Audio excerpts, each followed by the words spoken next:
Take the soft close in 3 fingers. Put the spring into the opening. And then you need to have it in an angle. Here needs to be a V. Here needs to be a V. And then you just push forward and in it is. The same way when you push it out, you just with your thumb and then the back, then you feel that's how it works. See?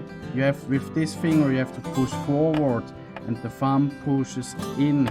That's how you operate it, right? When it's out once again, that's how you operate it.